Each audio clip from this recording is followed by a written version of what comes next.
So I've always been really interested in the idea of a 40% keyboard. When I found this one, it seemed to just tick all the boxes in one go, and I was really impressed with the proposition. I actually bought it almost immediately. It was very clear that it was definitely something I needed to try.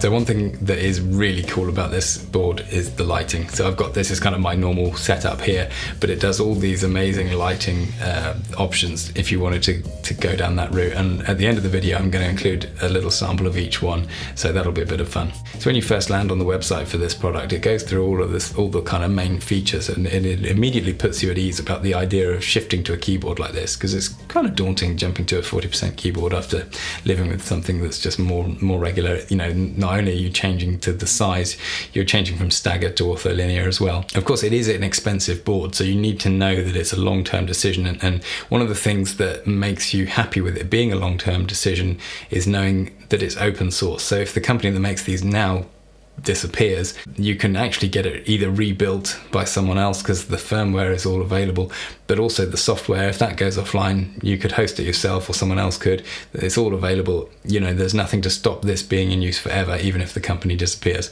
So that's really, really cool. And I think when you're spending this much on a keyboard and going to this effort to customize it exactly how you want, you do need that peace of mind that it is going to stick with you. One of the most appealing things with this keyboard is that the switches under the keys, so that's the little bit that deals with the actual signal when you press it, but also the tactile feedback, you can actually change them out of the board without doing any soldering. So normally with mechanical keyboards, those things are soldered into place, and you know, it's not really something you want to get involved with changing them. But if I decided that I didn't like the tactile feel of these particular switches, I could pop the keycaps off, pop the switches out of the board and swap them out for a completely new set. And I can do that at any point in time into the future, and it's really, really great knowing that. And I'm so pleased they put the effort into making the circuit board work like that. So when I first got into the idea of mechanical keyboards, I was kind of drawn to those ultra small 30% and 40% size keyboards. But in the end, I didn't go with one. I went with the 60%, kind of fairly safe bet that mostly resembled, you know, kind of what I was using already. And this is the 60% AN Pro 2. When I bought the AN Pro 2, I did see the predecessor to this Planck keyboard, a 40% keyboard, and it was only available through sort of group buy purchasing systems, and you had to sort of wait ages, and you know, they get the numbers and then you could get them shipped out. It was kind of a weird approach. I didn't really want to go down that route, but this one is sold and made by a company who have constant availability. They kind of, I think they build them to order and they ship them out, and they're behind that product, and it's available all the time. So it's a much more normal kind of model for the sale of these things, and that's quite important, I think. And they have proper technical support there and a proper 2-year warranty, so they say no quibbles, you know, any issues they'll fix it, which is really nice. And it's 2 years too, which is great. And this is just global. They've got a really nice sort of global system here. They can ship anywhere in the world. I had mine within about 2 weeks from ordering, which is amazing. It's built in Taiwan and shipped over via UPS, and it was here from Taiwan in a couple of days. The other thing that's really appealing about this board is just how good it looks. There's no bulk to it. It's ultra small, ultra slim. It's a fantastic little bit of kit. You can see it's literally just a flat board with the keys floating on the top, and you can see all the lights underneath. Really, I think they really nailed the design actually, and the keycaps are awesome. And it is an ortholinear board, which means obviously the keys are in a complete grid. But I've gone into that in more depth in another video that looks at the ortholinear versus staggered keyboard layout. But to cut a long story short, I'm a massive fan of ortholinear. So actually, the AN Pro 2 was a Bluetooth keyboard, and I was kind of thinking if I'm going to replace it, it should be Bluetooth as well. I really liked how I could just switch between the Mac and the iPad using a shortcut on the keyboard, and it would just switch between its Bluetooth profiles. That worked really nicely. So I was kind of thinking, oh, I'm spending all this money on a new keyboard and it's not wireless. How am I going to make my peace with that? So the AN Pro 2 is really heavy because of the battery which is needed for Bluetooth, and the backlight for the keys is not super bright, and you wouldn't want to leave it on while you're using Bluetooth anyway because it would flatten the battery pretty quickly. Well, the nice thing about this one, of course, is that it's plugged in all the time. There's no concern about battery life. It's really light, and the lighting is super bright all the time. And the other thing is that I know a lot of mechanical keyboards are USB only. A lot of gamers use USB only keyboards. So, if there's a reason for that, then I'm kind of happy to jump in and give it a shot, and I'll live with the cable. It is extremely light and extremely small, and I think that's probably only possible without the battery. And of course, the cost is already at the real top end of what you might want to spend on a keyboard. So adding a battery and more software to make Bluetooth work, I think that would probably put it out of my price category anyway. So they've got a really nice page that explains why it's perhaps a little bit of an expensive keyboard, and part of that is explaining how they look after their staff, and the staff have got paid holidays. These are the people that make the boards in Taiwan. So that's really nice and really interesting to read. Okay, so I've got to find some negatives. It's difficult because I actually really do think it's an amazing keyboard, but there are definitely a few downsides to do with the customizing itself. So you buy a board like this, you want to customize it, and what I've done is gotten the 2-shift thing, and I've got the backtick key here, which is a really important Mac-centric key, also very important if you're programming. So they did include a blank keycap, and I've used that one on that one, so I can kind of live with that.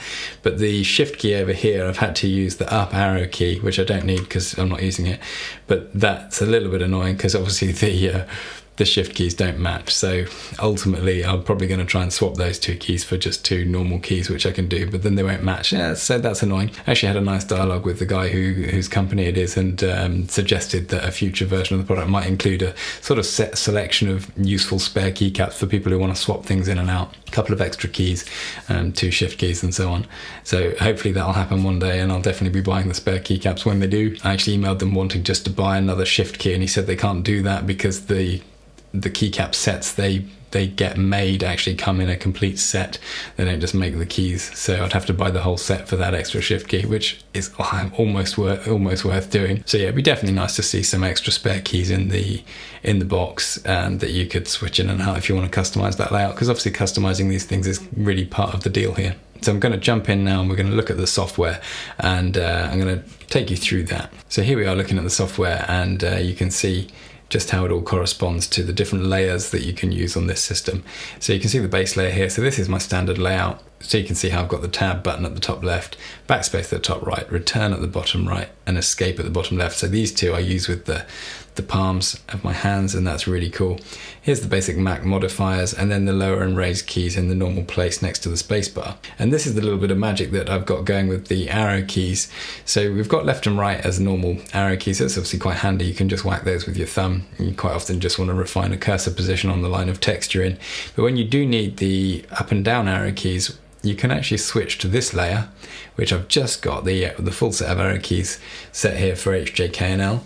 So if you hold down the left arrow key from the normal base layer, this is what's set up here. Hold it down, it gives you layer 4, and tap it and it gives you normal left. So if you hold it down, you get this layer, and you can just use the arrow keys there. And you can see I've set up some lighting here. So when you do hold it down, the keyboard switches to that.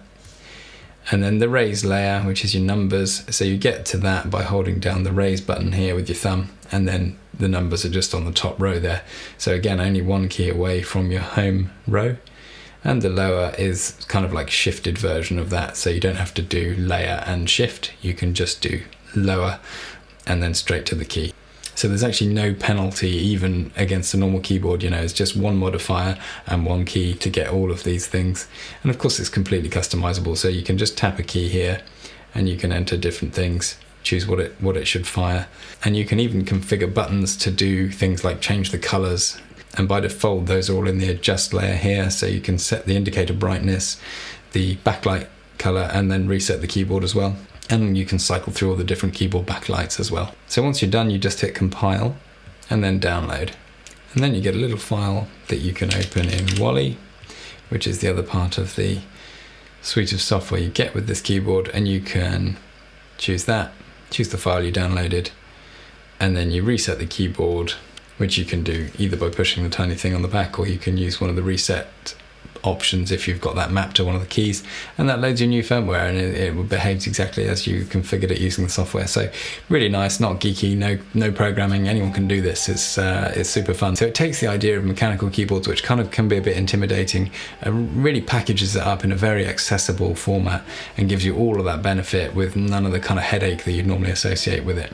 So stick around till the end of the lighting demo, because I'll include links to my other videos which look at the differences between a 60% keyboard and the 40% board, and also the difference between staggered keyboard layouts and the ortholinear keyboard layouts. So I hope you enjoyed those videos. If you haven't already subscribed, please do so, big red button, give this video a thumbs up if it was kind of useful, and feel free to get stuck in the comments below, and I'd love to have a chat with you about this keyboard. And now let's take a look at all the lighting arrangements of the keyboard, which are really, really cool. They must have put so much effort into making these lighting effects. They're a lovely little party piece, and I'll see you in the next video.